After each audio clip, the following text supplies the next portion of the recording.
কুষ্টিয়ায় অস্বাস্থ্যকর পরিবেশে তৈরি ও বিক্রি হচ্ছে ইফতার সামগ্রী। নোংরা কাগজ ও নিম্নমানের পলিথিনে খাবার প্যাকেটজাত করায় বাড়ছে স্বাস্থ্য ঝুঁকি। একই সঙ্গে ফলের ঊর্ধ্বগতির দামে বিপাকে পড়েছেন সাধারণ ক্রেতারা। পরিস্থিতি নিয়ন্ত্রণে কঠোর বাজার তদারকির দাবি উঠেছে বিভিন্ন মহল থেকে। কুষ্টিয়ার সদর প্রতিনিধি নাব্বির আল নাফিজের পাঠানো তথ্যচিত্রে বিস্তারিত ডেস্ক রিপোর্টে। কুষ্টিয়া শহরের অলিগলি থেকে প্রধান সড়ক, সবখানেই অস্বাস্থ্যকর পরিবেশে সাজানো ইফতারের পসরা। নোংরা কাগজ কিংবা নিম্নমানের পলিথিনে খাবার প্যাকিং স্বাস্থ্য ঝুঁকিকে আরও বাড়িয়ে দিচ্ছে। অন্যদিকে ফলের দাম সাধারণের নাগালের বাইরে হওয়ায় অনেকেই ইফতারের মেনুতে বাদ দিচ্ছেন পছন্দের খাবার। রোডের পাশে যে সমস্ত অস্বাস্থ্যকর পরিবেশের যে খাদ্য, এটা খাওয়া ছাড়া তো আর আমাদের কোনো উপায় নাই। বাড়িতে নিত্য প্রয়োজনীয় জিনিস 5 জন বা 7 জন বা 10 জন লোক আছে, এর ইফতারি সামগ্রী কিনতে গেলে যে পরিমাণ অর্থ ব্যয় হচ্ছে, এটা সাধারণ জনগণের জন্য কিনা অসম্ভব ব্যাপার।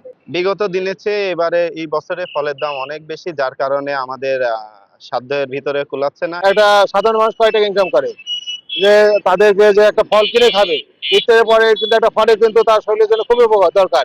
একটা খেজুরের যে দাম, সে দামের অনুযায়ী সে খাইতে পারতেছে না। খাচ্ছে, পেটে নানান অসুখ হচ্ছে, এগুলা দেখার লোক নাই। প্রচুর ধুলো ইফতারির ভিতরে। তারপরে সন্ধ্যার সময় লোকজন ইফতারি করবে, যে পরিমাণ ফলের দাম, সাধারণ জনগণ কিনে খাওয়ার ক্ষমতার বাইরে। বাজার মনিটরিং বাড়ানো না গেলে পরিস্থিতি আরও ভয়াবহ হতে পারে বলছেন সচেতন মহল।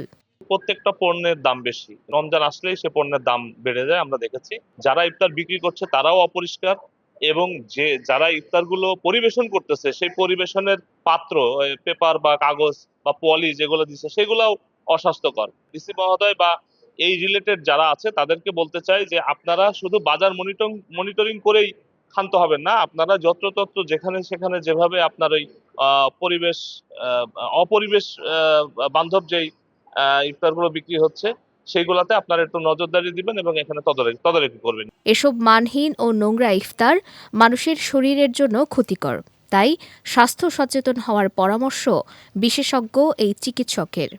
যদি কেউ একান্তই করতে চায় সেখানে সেইভাবে প্রোটেকশন নিতে হবে। প্রোটেকশন বলতে ঢেকে রাখার ব্যাপারটাকে বেশি গুরুত্ব দিচ্ছি, কারণ রাস্তা থেকে যে ধুলাবালিগুলো আসছে, তো এই ধুলাবালি তো শুধু ধুলা না, এটা তো একটা ব্যক্তিগতভাবে পার্টিকেল হিসেবে আমাদের শরীরে ক্ষতি করছে, ব্যাড পার্টিকেল। কিন্তু এর সাথে জীবাণুও আসছে, যেহেতু খোলা, ওপেন এয়ার থেকে এটা আসছে।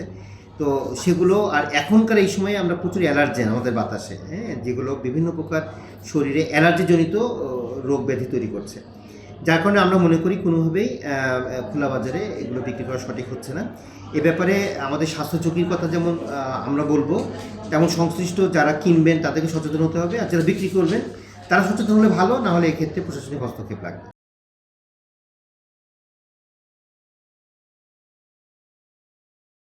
অস্বাস্থ্যকর পরিবেশ আর লাগামহীন দাম নিয়ন্ত্রণে কঠোর বাজার মনিটরিংয়ের দাবি সাধারণ মানুষের।